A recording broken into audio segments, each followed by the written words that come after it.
At the end of the day, it's not about what you have or even what you've accomplished.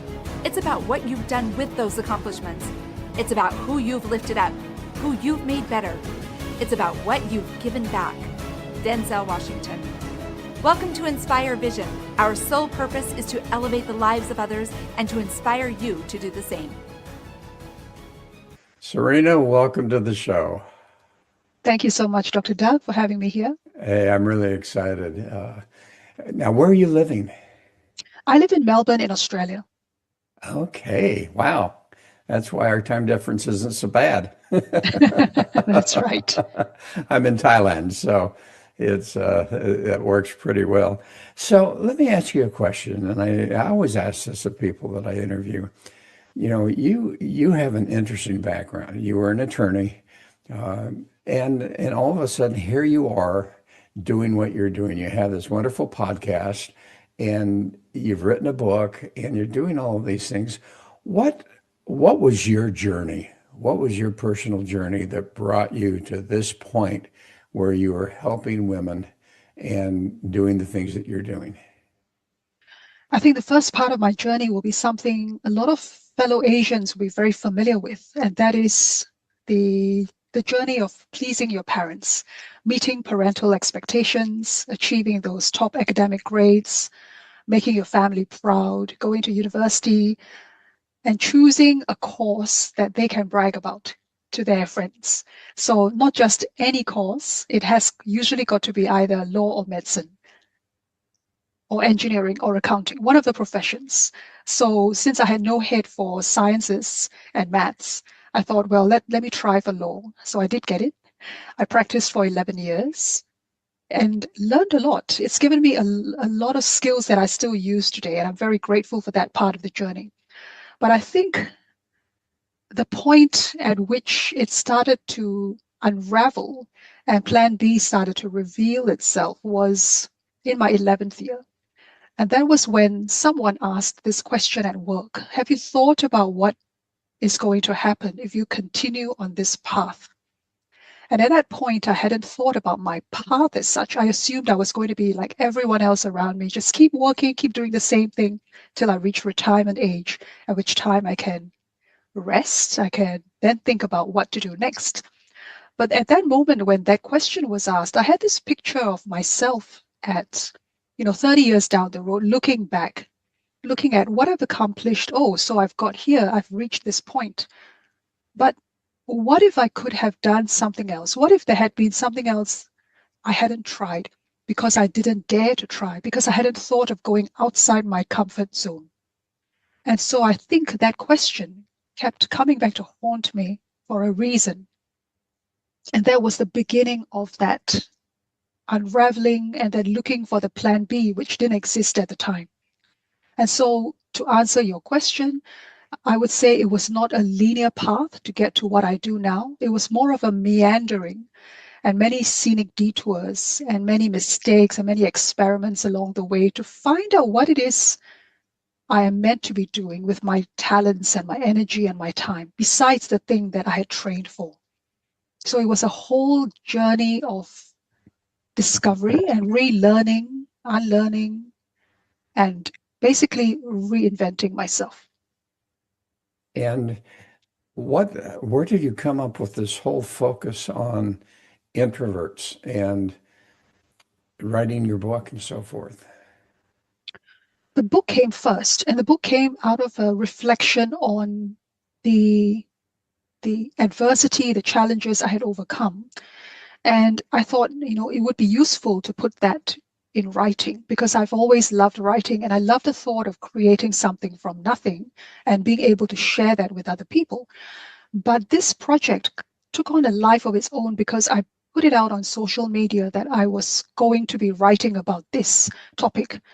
And I started receiving stories from people and referrals to other people telling me, I've got a story like that. I've overcome adversity too. Would you like to hear my story? And so I started collecting these stories and I put, 10 of them into the book. And so it's become a collection of stories of overcoming adversity and hardship to discover the warrior, the hero within yourself, the person that shows their true self, when times are difficult. Who is that person? So that's how the book came to be written. Okay, and what's the name of the book? It's called The Hero Within, Reinvent Your Life One New Chapter at a Time. And how do people find it? They can find it on Amazon. Okay, good, Yep. good. So here you are, you've written your book, you all of a sudden not doing law work anymore. Have you quit as an attorney? That's right, I did. And what was your journey after that? What happened? Well, for a long time, nothing happened because I was in identity crisis for a few years. We had just moved to Australia from Singapore, and I was busy settling the family down. We had a baby a few months after we arrived. So, it was all very chaotic. And I spent a few years as a stay-home mom. And at the same time, I was processing, what am I going to do next once the kids start school? What am I meant to be doing with this next season of my life? So in various, I guess, trial and error method of, going out and trying different things and meeting different people, I eventually found my way to a personal development course. And this was for myself because I've always been very interested in human nature, human behavior. Why do people do things this way? Why do I think like this? And how come somebody else doesn't think the same way? And so I found my way into a coaching course, found a lot of benefit from it, and thought, this is great information. Why don't they teach us this stuff in schools? And so I started, running workshops with school parents and sharing some of these ideas. And then over time, one of the traditional marketing, advice that they like to give people who are starting in their own business is that you have to put yourself out there, you have to network. And networking generally looks like going into a very large, noisy room with a lot of people, a lot of background noise, a lot of conversation going on. And you're expected to go around and work the room, introduce yourself in 30 seconds, tell people what you do, and then go to another group and do the same thing again. And you could be there for a couple of hours, depending on how the event is run. So for one solid year, I did that. I took the advice. I drove, from one part of Melbourne to another part of Melbourne, attended these networking events, tried to get to know people, and did it that way and found it so exhausting. And I thought there has got to be a better way to do networking in a way that suits people like me who are introverts. And that's how I came up with the idea of, where are these introvert-friendly networking events? And I couldn't find any at that time. And so I went on this platform called Meetup and I started my own community for introverts. So it was networking that was friendly to introverts, curated specially for them. And then COVID happened and we pivoted into the social connection side of things. So that community has now been going on for more than 5 years. And I think that answers your question about why the emphasis on introvert, because I know what it's like to be one. I've been one my entire life. I know how painful it can be when we are forced into those social situations they just don't go with our energy and our personality. And so it was about finding what is a better environment for introverts to thrive.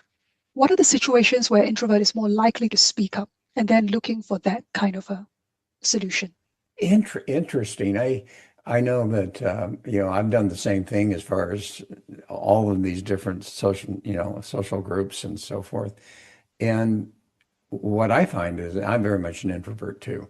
And so, you put me in a room, I'm kind of in the corner, and of course, I forced myself to get out there and do that.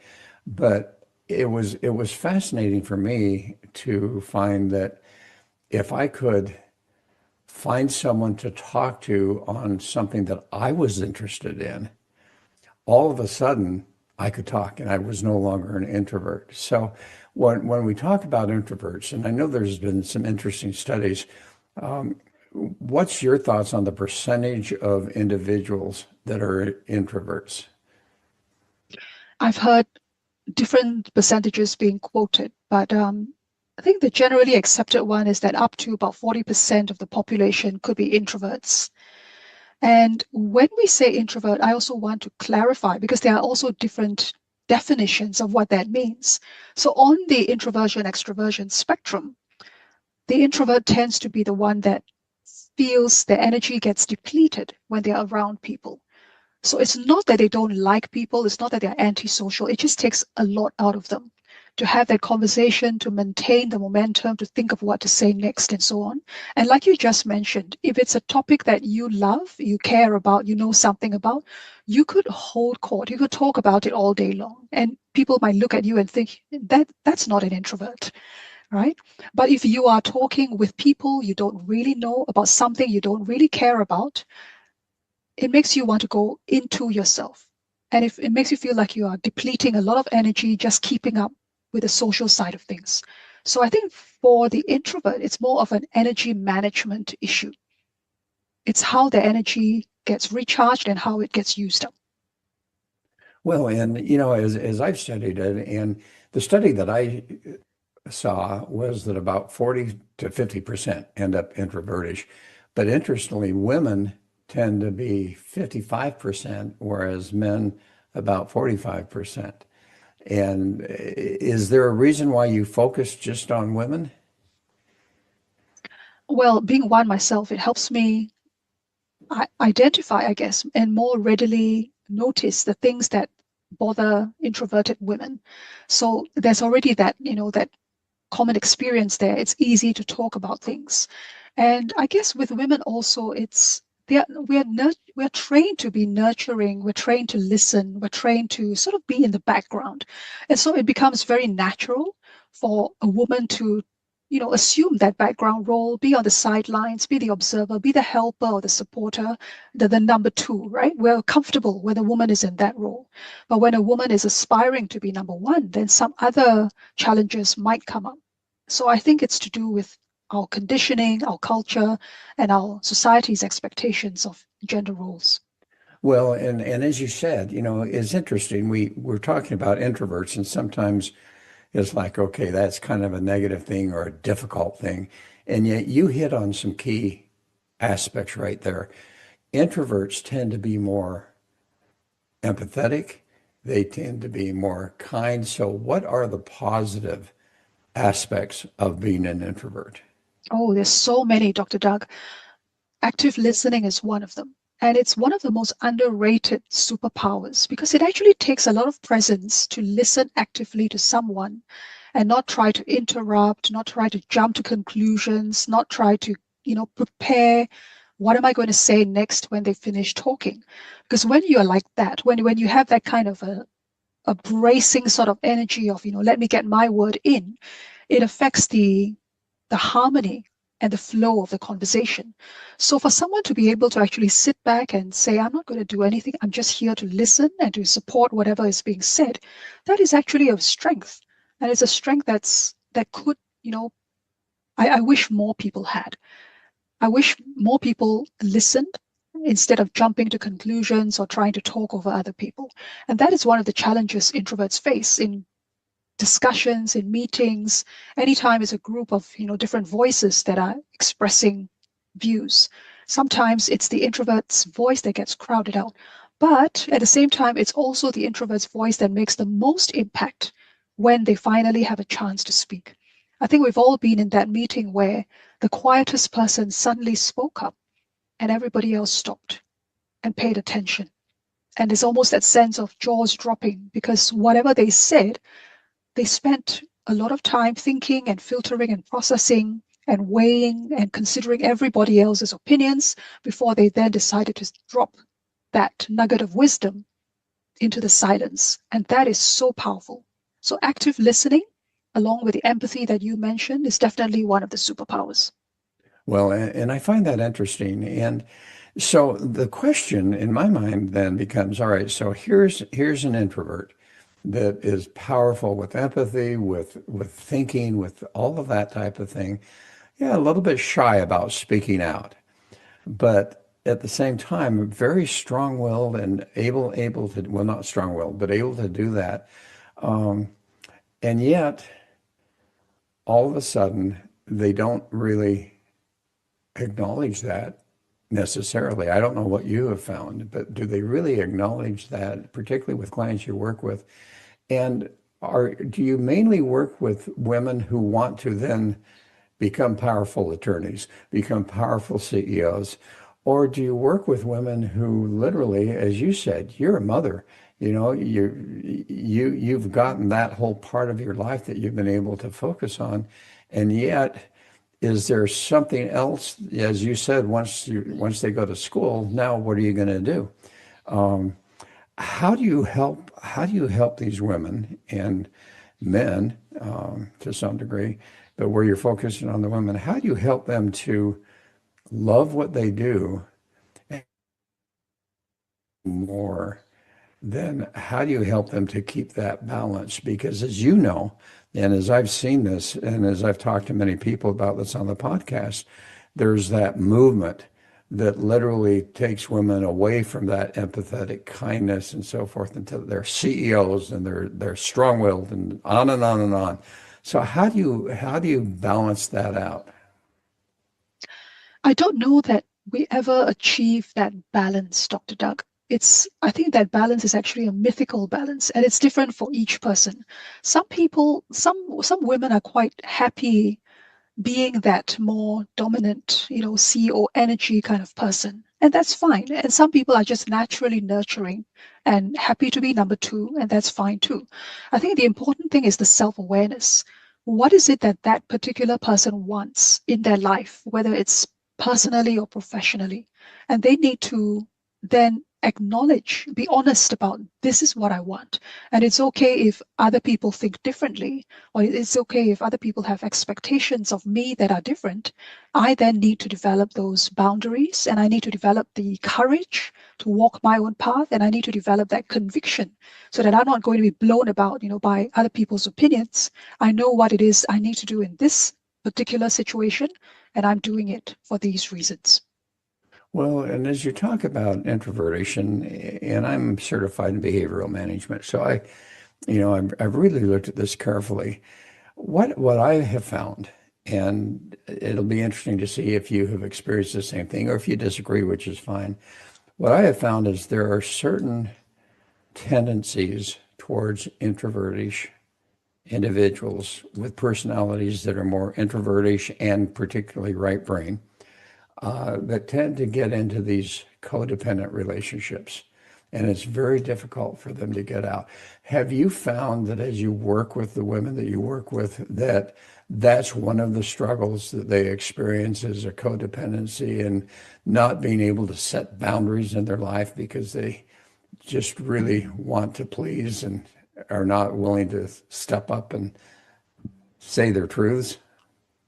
Yes, it is not easy. And when you say codependency, are you referring to intimate relationships or just in Yes. general? Yes, in intimate Yeah, in, relationships. in relationships. Yeah. Yes, yes. Well, I won't say a lot of my clients have that particular issue, but I did notice that with the people pleasing, that pops up a lot.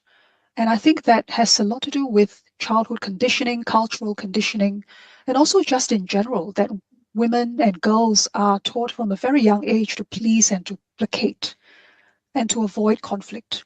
So then we don't learn those skills, the important skills of how to actually manage a conflict when it arises, because we're just used to running away or denying that it happened or doing everything we can to, put out the fire instead of actually having that important conversation. So yes, I do agree with you to an extent.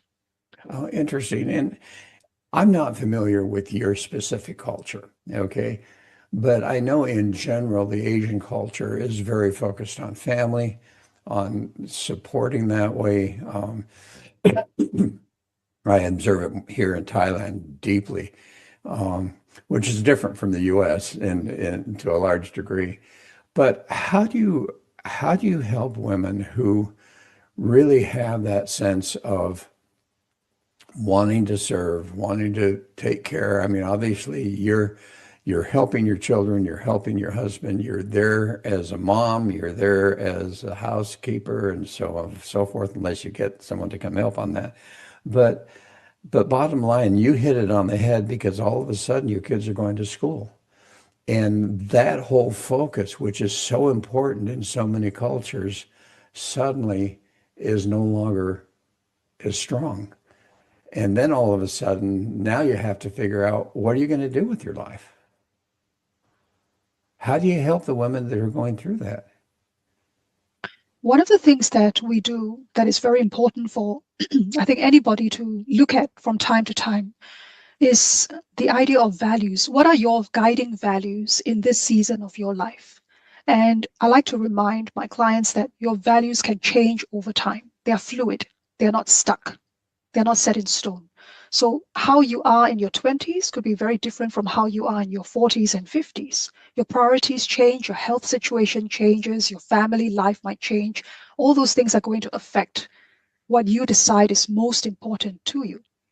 So for someone who is looking at the next season of life, or how do I maximize this current season I'm in? How do I extract the most opportunity from it? How do I make the most of it and enjoy it and live a really fulfilling life?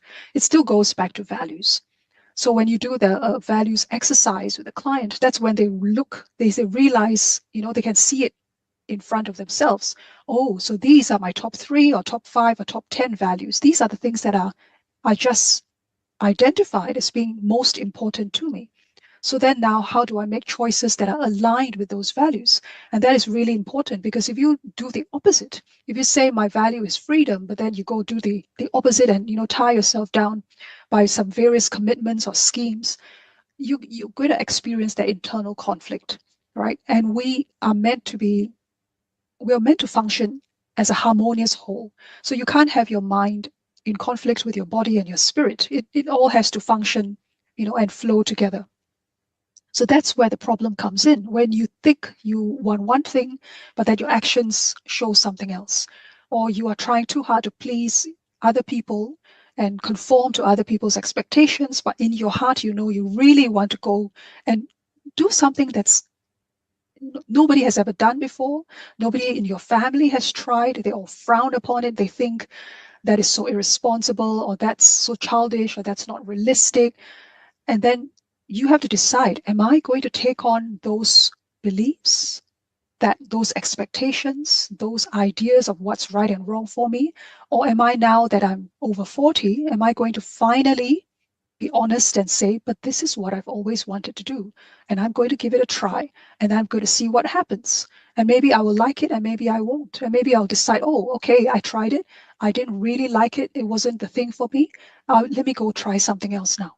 And so it's also giving yourself permission as an older person who has taken on all these, the weight of all these expectations and all these other people's standards, to then say, this is who I am, this is what I enjoy, this is what I don't like, and I'm going to live a life as true to that as possible.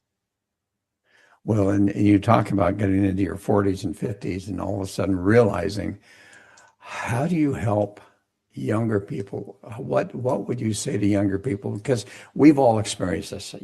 I come from a family of 6 kids, and five of us are boys and then one girl. And I went through the same thing you did. Different culture, but my dad said, "Hey, boys, you will all be professional. That's the bottom line. You'll all have advanced degrees, and you're going to pay for it yourself, by the way." But anyway, so we were, and every one of us, except for one decided that college just wasn't for him, and he really got affected. From what he tells me, my dad was really on his case all of the time, because he didn't go to school. Now, who do you think is the wealthiest now? But beyond that, the reality is, how do you help younger people to be able to say, you know what? I don't have to fit into these expectations. We talk a lot about imposter syndrome, and it has many definitions, but I like to use the imposter syndrome of living a life according to how you've been told you need to live your life, rather than, as you say, really being genuine, knowing what your values truly are.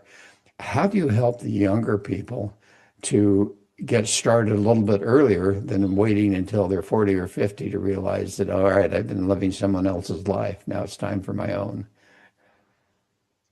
I think that's a trickier one, because at that younger age,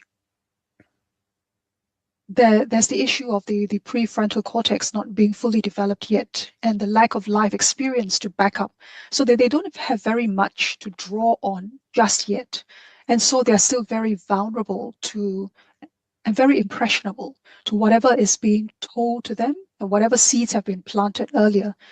So at that point, I would say the best thing for a younger person to do is to try different things, to give themselves permission to try and not attach any sense of failure or success to the thing. Just treat it like an experiment, treat it like something fun to do.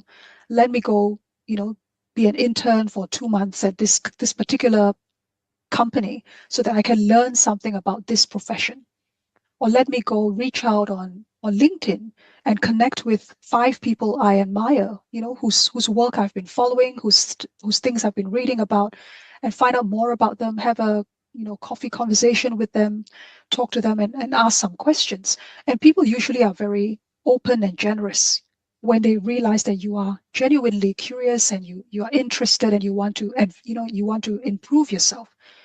So there are there are all kinds of different things young people can do. But I think the important thing is to recognize without judging that whatever you've been taught up to that point, whatever you've learned up to that point, that is useful. It has got you this far. And we can appreciate it. We can make the most of it. But now you are in the next season, you have a choice. You have the ability to expand your world. So if you can travel, if that's within your means, travel so that you widen your experiences. You get to talk to people from different cultures. It really opens the mind, and you come back a different person. Do volunteering work, intern somewhere, be part of a cause, read widely, and if possible, do things that don't always require you to be attached to a screen. Go out in nature, be with other people, hang out with people who are very different from yourself. Because I think the older we get, sometimes we get very set in our ways, and then it's much harder to reinvent yourself because you are unlearning a lifetime of habits. But if you are in your teens, if you're in your 20s, you have less of that baggage to deal with. So if you Well, open your mind sooner, that's the better. how do you help people, whether they're, older or younger? How do you help them to really discover what their values are? Because I think you've hit it on the head there that, values really help us to either really living a life of joy and happiness and peace versus someone else's values. We find that, yeah, we're doing well, but there's always that inner sense of frustration because that's not who we really are. How do you help people to really discover what their true values are? Well, I usually take my clients through a values exercise. And when they look at that list of values, they are asked to prioritize them, number them. And that's when that really forces them to choose between this and that. And it's in that action of repeatedly choosing until they filtered it down to, let's say, 10. That's when they realize what's really important. That some things that they thought were important maybe are actually a lower priority. And some things they didn't think about, but that keep popping up in their lives, that keep showing, it's almost like there's a red thread connecting all these various events that keeps showing like a universal theme. They will know that, they will recognize that in themselves, that, yes, this is how I've been deciding, making choices about my career, about my relationships, about all the aspects of my life. This is what's been guiding me. They will find that connecting thread. And do you find that sometimes, and there's an example that I'll share, but do you find sometimes that people who are not living their true values are not really finding the success in their lives? And whether, I don't mean financially necessarily, but just that sense of happiness and joy.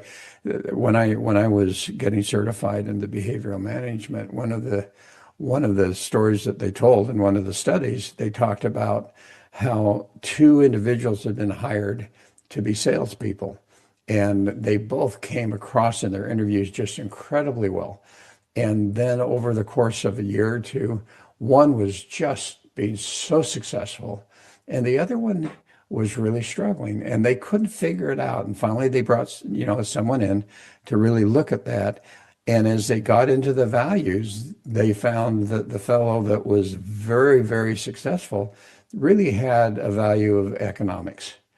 And the one that wasn't successful really had a value of artistic type of thing. And so as you work with people, have you found that oftentimes when they're using someone else's values, because that's what they need to do, that they don't have the success in their lives that they could if they were true to their values? So I'm going to qualify that because you did mention that success doesn't have to mean financial success. So assuming that what you mean by success is that someone is feeling fulfilled, feeling joyful, that it Yes. energizes them, it gives them a purpose, then it makes perfect sense, your example, because we can't help but be ourselves. So the longer you're in the game, the more the mask comes off. There are going to be situations that are going to test you, and that's when you really know which way your values are. There's only a certain extent to which you can keep that mask on and pretend and keep up the act and do the things that outwardly you are expected to do. But then inwardly, there is that missing, there's something is not congruent, something is out of alignment, and it's going to reveal itself because it can't. I think that's the nature of truth. It can't help but assert itself and reveal itself in the most, usually in the most pressurizing moments. Any dramatic stories of clients that you've worked with where you've been able to move them from one level of not great happiness and success in their lives, happiness wise, over to the other side? Any stories that you can share without revealing names? When I think of the most dramatic stories, I'm thinking of those because part of my practice also involves something called root cause therapy. And that is helping the client, may or may not be introverted, helping the client to revisit certain key incidents in childhood that they themselves think have something to do with the way they are now, right? And I think if we've read, let's say, Dr. Gabor Mate or Dr. Bessel van der Kolk, you'll understand that there is an imprint, the trauma that's left behind in the body that shows up in various, usually very inconvenient times. Just when you want to reach for a promotion, just when you want to do something brave, something is pulling you backwards. And usually that thing that pulls you backwards is trying to keep you safe. And it's usually related to something that happened in the past. So some of the dramatic, I guess, transformations or experiences clients have had would be where in the middle of going through that process and then reflecting on it afterwards, they realized that the initial cause was not even themselves.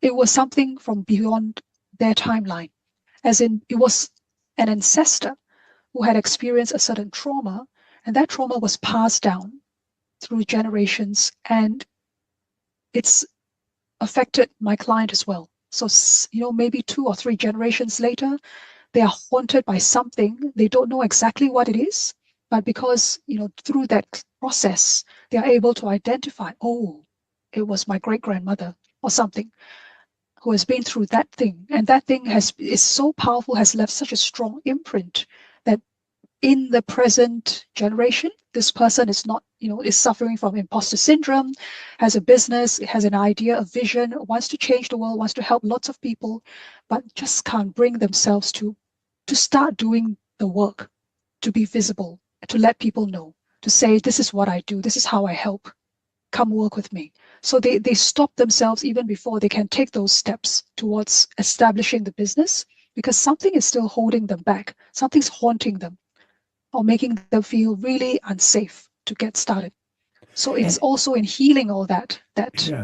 yeah, that's And dramatic. isn't it interesting that those imprints can occur, from your parents, from your society, from school, from friends, from religion, whatever that happens to be. But you hit on such an important aspect that when we talk about DNA and ancestors and the fact that we don't even know where it's coming from, and yet here's this tendency and this reactivity and we don't know why. And yet, here's this DNA that's sitting quietly in our system of that's been passed down because of trauma and that has been embedded in an individual's DNA, and now it's coming down, that they're experiencing this when they don't even know where it came from. I find that fascinating. Me too. Yeah. But the flip side of that is also the good news. If we can inherit that kind of trauma, then what happens if we can heal that trauma or make peace with that trauma? What does that do for the DNA of our descendants? Yes. Yes.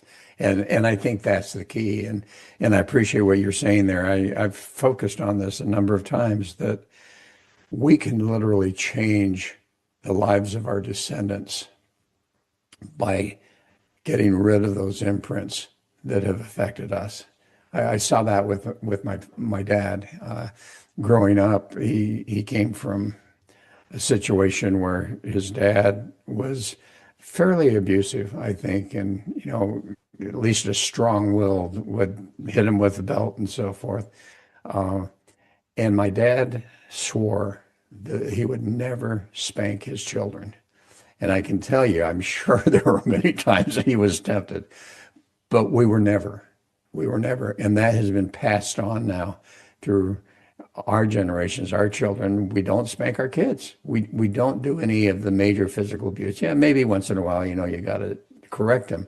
But I think what a blessing that people can do for their children and grandchildren and so forth is to know that if they change that behavior, that imprint, that it will go well beyond themselves.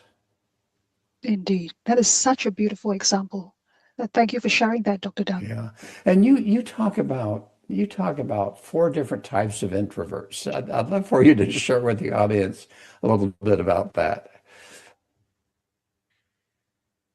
The four different ones I refer to are the ones I'm talking about on my website. So in working with clients, what I noticed is there are those people who are the quiet achiever in the very loud workplace. So I can just picture, right? The person who's used to being number two, the person who is always in the background that other people rely on to get the work done.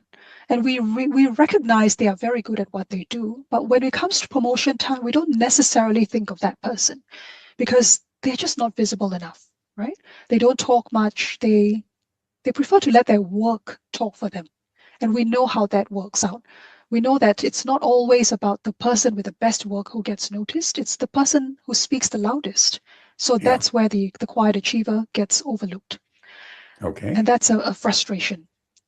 The second person I'm thinking of is the introverted entrepreneur, founder, who is also a creative. So they have an idea, they have a vision, they have a calling, and they want to change the world. They want to help people, they want to create transformation.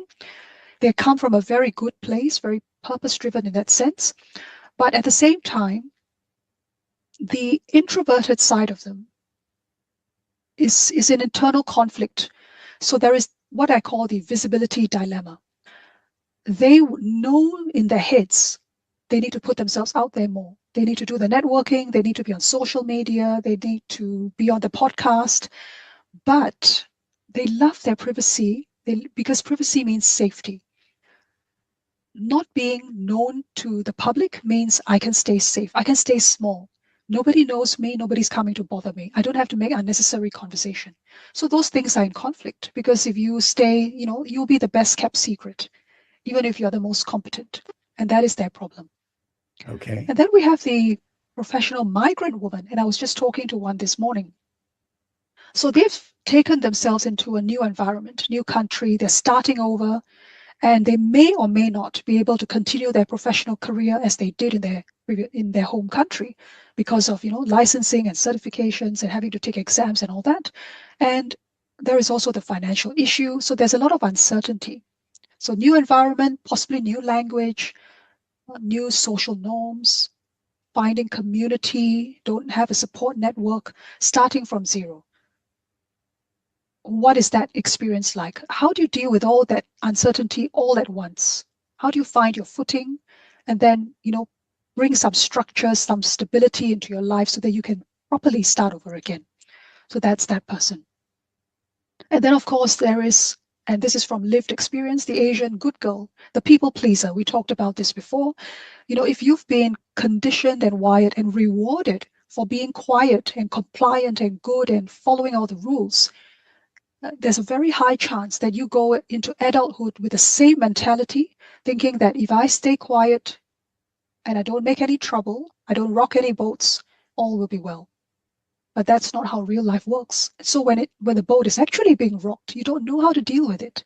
You don't know how to bring yourself into a calmer place. You're just struggling because you're coming from that place of, let me avoid the conflict. So then you've never built the muscle for dealing with conflict, of having hard conversations, of saying no and being okay with it, and of disagreeing with someone's opinion and being okay with it. You'll be constantly overthinking, doubting yourself. Oh, did I say too much? Did I not say enough? Did I not put it the right way? And so the pressure comes back to you. You think it's your problem.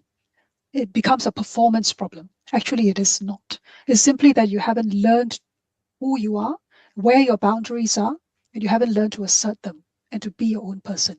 So those are the 4 types of introverts I'm thinking of. All right. In a very short time, if someone finally recognizes that they're that introvert and they're experiencing one of those areas, how do they overcome it? Do they really need to reach out and get some help? I would say to them, your introversion is your superpower. Recognize your strengths. The fact that you can listen well, the fact that you have presence, the fact that you are that calm person in the midst of chaos, the fact that you can think clearly and articulate well, all those are your super strengths. So use them. Create your own lighting so that you can shine wherever you are. Yeah, wonderful. And so, how do people find you if they want to be able to reach out? Do you work mainly in the area that you are, or do you use Zoom and reach throughout the world? How do people find you if they want to really get that coaching and that help, which personally I believe makes a big difference when you have an outside individual being able to help you and guide you? Thank you for asking that. So I work on Zoom, which means I can work globally. And I always recommend that people listen to the Quiet Warrior podcast first, because it gives them a sense of what I talk about, what my expertise is, what resources are already available. So when they listen to some of the episodes, they might find the answers to the questions themselves. And then if they need further help, I'm always happy to connect. Wonderful. And what's your website? My website is serenalow.com.au. Okay, and that's .com.au. Which, Yes, that's right. oh, that's great. Thank you so much. Yeah, this has been so informative, and what a difference you have to be making in people's lives, because being an introvert is not easy. I am one.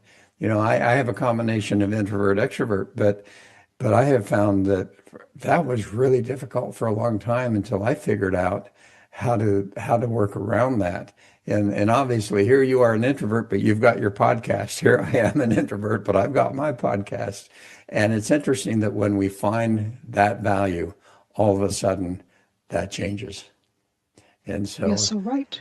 thank you so much. And folks, I hope you've enjoyed this. And please, please, if you're experiencing these challenges as an introvert, reach out, read her book, and then reach out and see if you can't get some help. Because I can tell you, over the years, it can be a real struggle. And to be able to finally come out of that and find that joy and happiness and values and realize you're fulfilling your values, that makes such a difference. So anyway, this is Dr. Doug saying thanks so much for listening. Have a wonderful week. Namaste.